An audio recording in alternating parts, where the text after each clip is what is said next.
Bonjour mesdames, messieurs, bienvenue à ce 13h, voici nos titres. Le mouvement Force des femmes et artisans des marchés du Bénin a été mis sur les fonds baptismaux le dimanche 21 mars 2021. À travers ce creuset, elles entendent plaider auprès du gouvernement dans le cadre de la concrétisation du projet de construction des marchés modernes et régionaux. Les précisions sont à suivre dans un instant.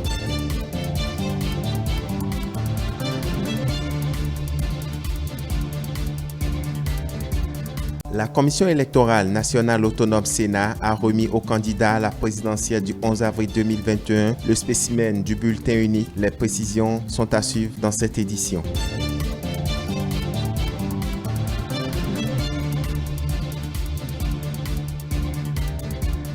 Et puis, le sélectionneur français des écureuils du Bénin, Michel Duffier, a dévoilé la liste des joueurs convoqués pour le compte des deux matchs contre le Nigeria et la Sierra Leone. C'est à la faveur d'une conférence de presse animée ce lundi 22 mars. Voilà pour le sommaire.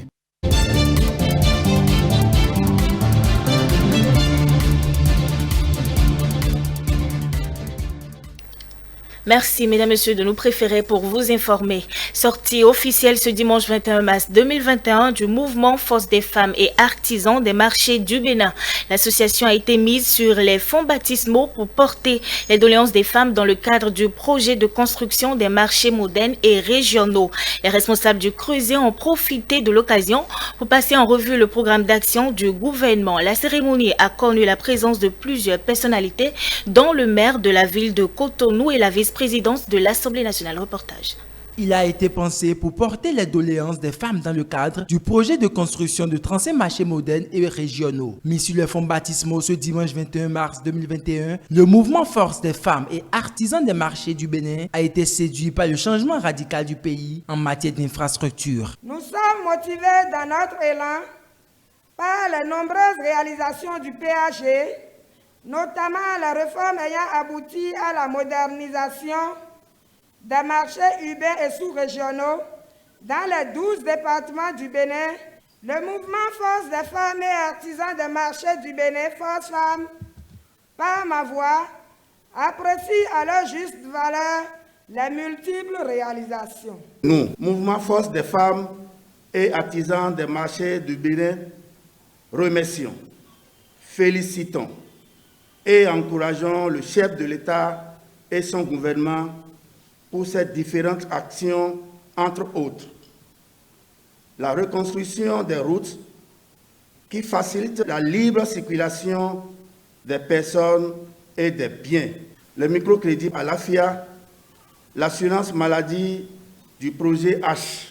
Et pour que ce décollage du Bénin ne s'estompe, Mariam Talata a parlé à cœur ouvert avec ses braves dames qu'elle considère comme ses sœurs. La vice-présidente de l'Assemblée nationale a expliqué qu'il s'avait nécessaire de maintenir le cap. Depuis l'indépendance, si vous sillonnez notre pays, nous n'avons véritablement pas un seul terrain de sport pour accueillir nos enfants et pour accueillir leurs étrangers pour les compétitions internationales. En 5 ans, le président a pu nous donner 20 stades.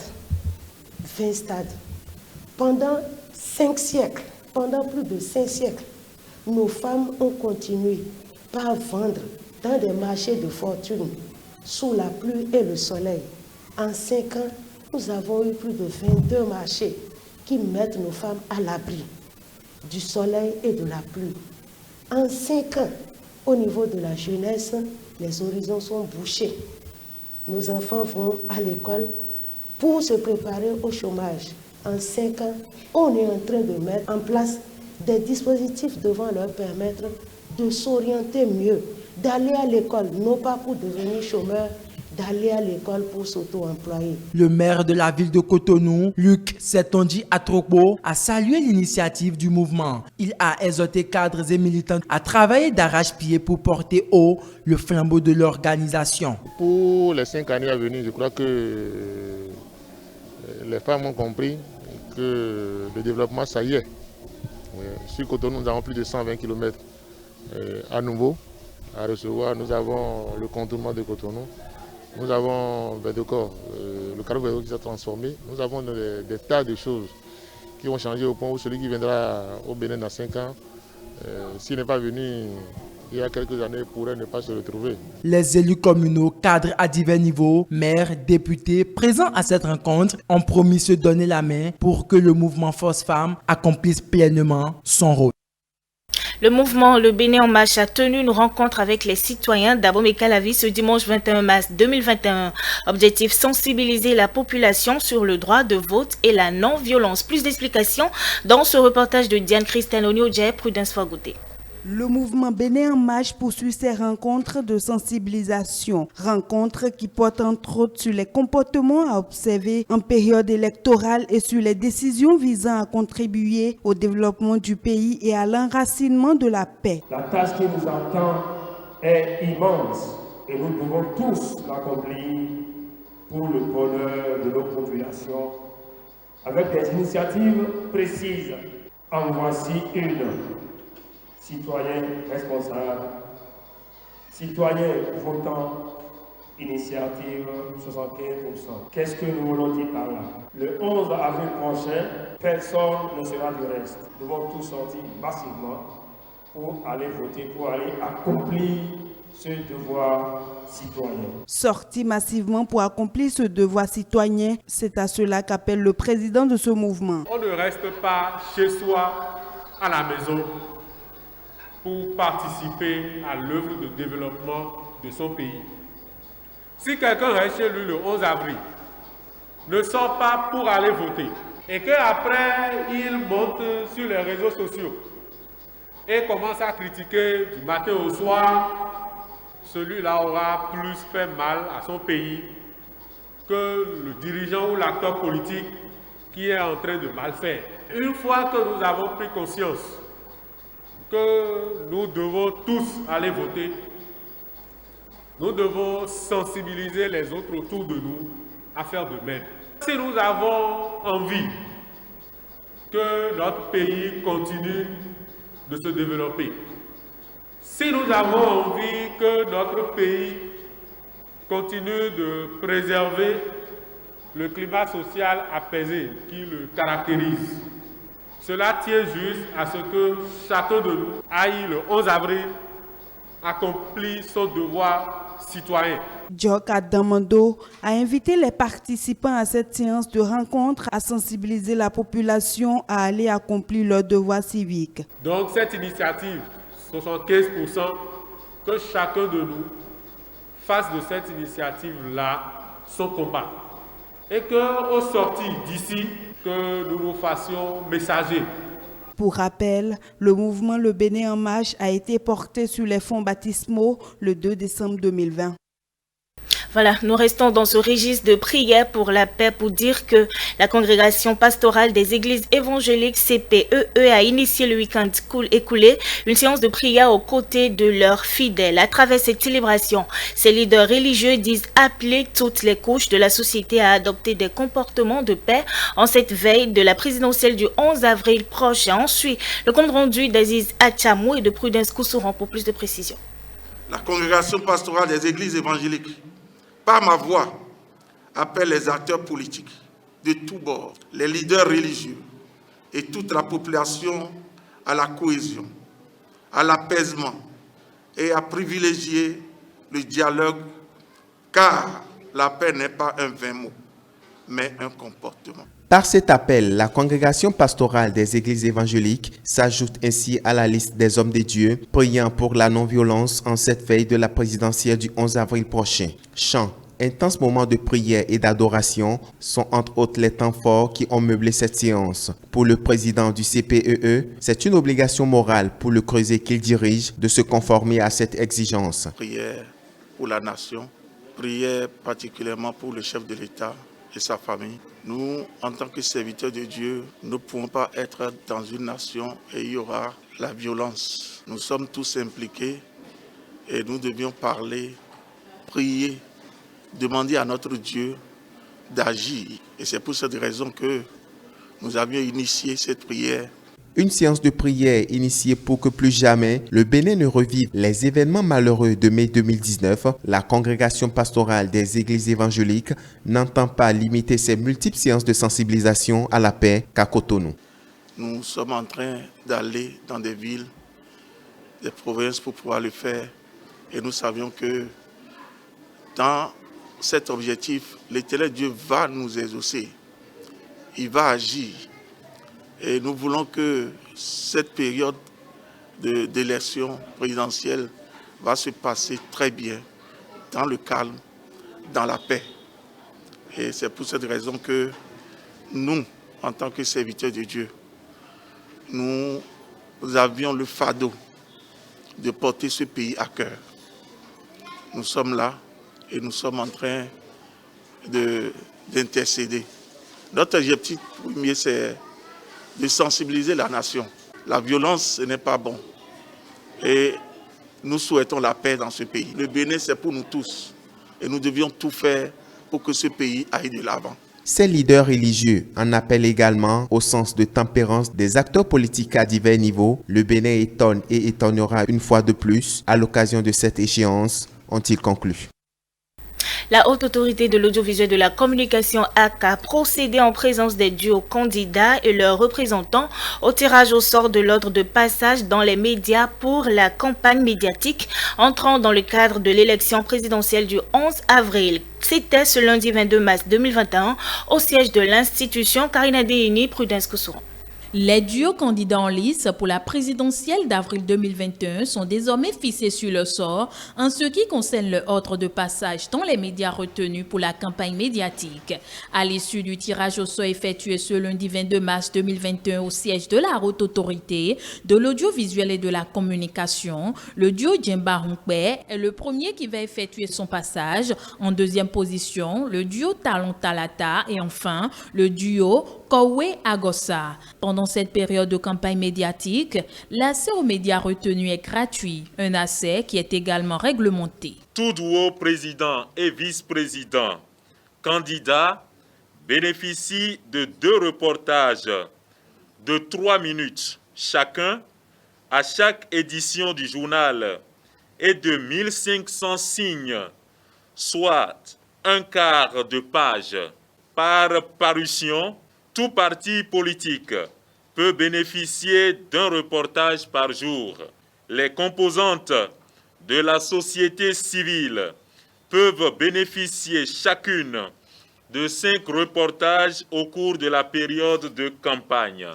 La campagne médiatique, c'est d'essayer de faire adhérer nos populations à notre projet de société. Et nous sommes sûrs que cette campagne médiatique tournera autour des projets de société. Occasion pour le président de la HAC, Rémi Prosper Moretti, de rappeler quelques articles du Code de l'information et de la communication en cette veille du démarrage de la campagne médiatique.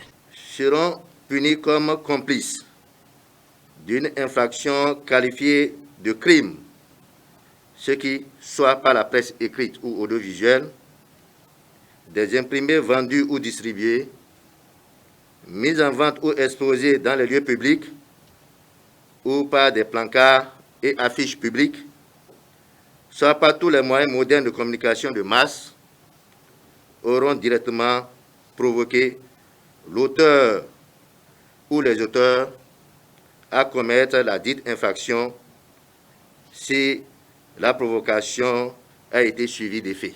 À travers la signature d'une charte de bonne conduite, les duos candidats et leurs représentants venus à cette séance se sont engagés à respecter les tests en vigueur et à adopter les bons comportements pour que la campagne médiatique se déroule sans anicroche.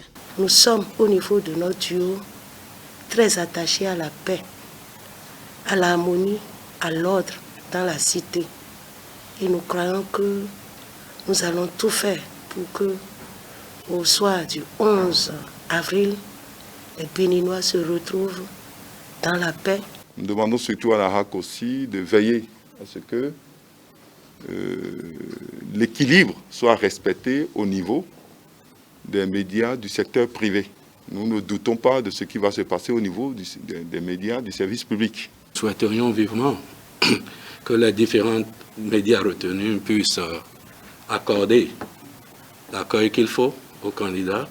Donc, en ce qui concerne l'acte de signature du parti de bonne conduite, je pense que ça ne saurait poser un problème. Rappelons que la campagne médiatique pour le premier tour de l'élection présidentielle démarre le 26 mars 2021 à 0h et prend fin le 9 avril à minuit. On parle encore de l'élection présidentielle du 11 avril 2021 dans cette édition. Ce lundi 22 mars 2021, la Commission électorale nationale autonome Sénat a remis aux candidats à cette élection le spécimen du bulletin unique. Après la prise en compte des observations à la rencontre du 3 mars dernier avec les candidats, l'institution a mis le spécimen à la disposition des 3 duos en lice. Le reportage de Stelsa Satadéon.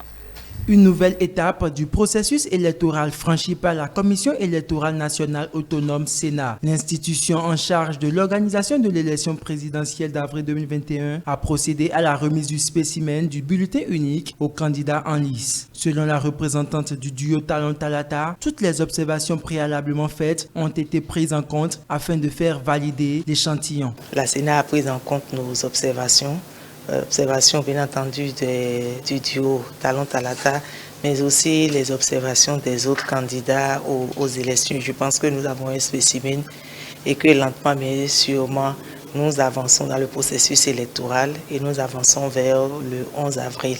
Et nous voulons souhaiter avancer dans la concorde, dans la fraternité, dans la paix. Nous espérons, et je le dis au nom du duo Talon Talata, nous espérons que nous allons aborder cette phase des élections le 11 dans la paix totale, dans la fraternité, et que ce soit des périodes de fête comme nous l'avions toujours fait par le passé. Le duo candidat Corentin Korwe et Irénée Agossa a exhorté la population à sortir massivement afin d'accomplir le devoir civique le 11 avril prochain dans la paix. Ça marque le démarrage réel de la campagne. Ils n'ont qu'à sortir massivement pour voter. Selon le calendrier de la Sénat, la campagne électorale est prévue pour se dérouler du 26 mars au 9 avril 2021. Le premier tour de l'élection présidentielle se tiendra le 11 avril prochain. Et puis on parle sport à présent. Conférence de presse ce lundi 22 mars 2021 au ministère des Sports. Le sélectionneur des écureuils du Bénin, Michel Dussuyer, a dévoilé la liste des joueurs convoqués pour le compte des 2 matchs contre le Nigeria le 27 mars et contre la Sierra Leone quelques jours après. Suivons ici la quintessence de ses propos. Il est au micro de Céline Bouvier. Nous aurons 3 gardiens avec Saturnin Alagbe, Fabien Farnol et Marcel Danginou. 8 défenseurs avec Khaled Adeno, Moïse Adileou, Youssouf Assogba, Sedou Barazé, Cédric Untonji, Emmanuel Imorou, David Kiki et Johan Roche. Les milieux avec Jordan Adeoti, Matteo Alinvi, Jérôme Bonou, Cécile Almeida, Rodrigue Kossi et Anan Tidjani. Les attaquants avec Jacques Besson, avec Jodel Dossou, avec Marcelin Coupeau, avec Steve Mounier, Michael Poté et Sébio Soukou. À cette liste de 23, j'ajouterai un invité de marque. Il s'agit de Stéphane Cessignon, qui j'ai demandé de venir nous rejoindre. Parce que je pense qu'au vu des échéances qui nous attendent, sa présence dans le groupe nous sera très utile. Et les joueurs qui l'appellent affectueusement Capi seront très heureux de l'avoir à leur côté avant d'affronter ces 2 rencontres. La France nous a accordé une dérogation, une exemption parce que les footballeurs africains sont nombreux en France et beaucoup de sélections étaient concernées.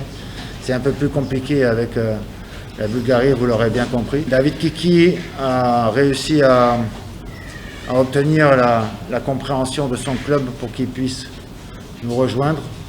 Olivier, jusqu'à présent, s'est toujours heurté à un refus catégorique. On a beaucoup de respect pour cette équipe du Nigeria, mais respect ne veut pas dire crainte.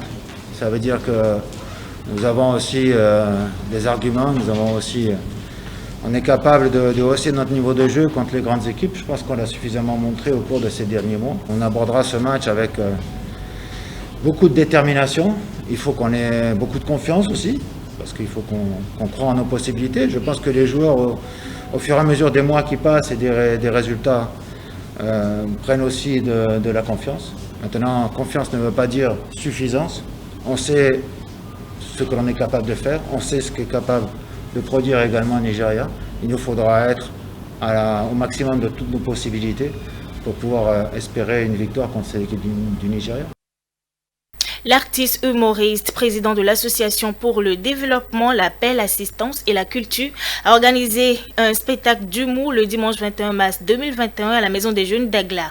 Objectif, lancer un appel à la non-violence et à la culture de la paix en cette période électorale. Suivez ici le compte rendu de la cérémonie avec Elia Djeran. Ils sont une multitude d'artistes à prendre d'assaut la scène de la Maison du Peuple d'Agla. Parmi eux, on note le comédien humoriste Barbosa, président de l'Association pour le développement, la paix, l'assistance et la culture. À travers ce spectacle, ces humoristes entendent donner de la voix pour lancer un appel à la paix en cette veille de la présidentielle 2021. Aujourd'hui, nous avons constaté qu'il y a des gens dans notre pays, voilà, des autorités à divers niveaux, ceux-là qui sont en train de militer, qui sont en train de tout faire pour qu'il y ait la paix chez nous au Bénin, pour que au moins notre pays émerge. Et en plus de ça, il y a certains pareils aussi. Chaque fois, si j'ai mes événements, ils sont toujours là, ils sont toujours présents, ils sont toujours derrière moi pour me soutenir. Et je me suis dit, mais il faut marquer une pause forcément pour leur dire merci, pour tout leur soutien, pour tout ce qu'ils font pour le développement de notre pays, le Bénin, pour le développement de notre culture, pour le développement de l'humour. Pour l'initiateur de cet événement, la paix est la base de tout développement. C'est pourquoi il les exhorte les uns les autres à la culture de la tolérance. J'invite chacun de nous à toujours cultiver la paix. Et comme j'ai pour habitude de le dire, homme, femme, enfant, jeune, qui que tu sois, quoi que tu fasses et où que tu sois, l'avenir de l'humanité te concerne. Unissons-nous pour dire non à la violence. Unissons-nous pour cultiver la paix, car notre pays, le Bénin, est un et indivisible. Quelques acteurs engagés dans le domaine de la culture et des œuvres caritatives ont été identifiés et primés. Un geste très apprécié par les récipiendaires. C'est vraiment une surprise pour moi d'avoir été choisi par l'ONG qui prône pour la paix. Et je pense qu'en cette période sensible, nous avons tous besoin vraiment de la paix pour accompagner les élections afin que nous puissions voter dans la quiétude, dans la paix et dans la joie. Je suis comblé de joie parce que lorsque par rapport à vos efforts, d'autres pensent à vous, ça réconforte et ça vous donne encore plus de dynamisme à pouvoir se battre au niveau de nos chères populations. Donc je remercie l'Association pour le développement, la paix et l'assistance et la culture par rapport à cette distinction honorifique qui a eu lieu à mon endroit aujourd'hui. Nous remercions sincèrement l'initiateur, le promoteur qui a jugé bon que nous, les méritants de cette édition, soient décorés à sa juste valeur. Avec ce spectacle, les amoureux des arts de la scène ont pu bénéficier de rendez-vous inédits de rire pour se déstresser et se détendre.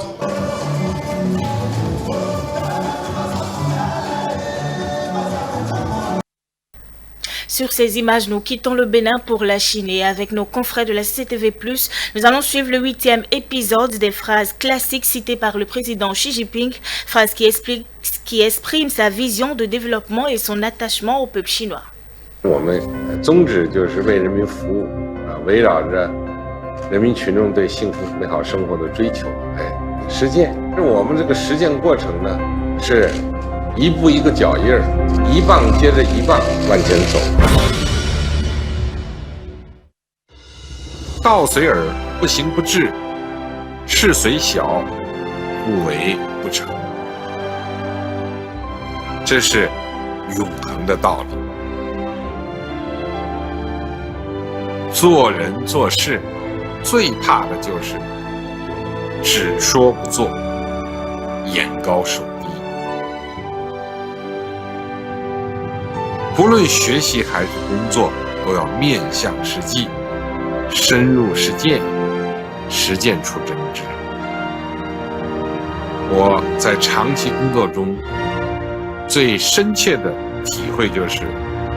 这是2018年5月2日，习近平总书记在北京大学师生座谈会上的讲话。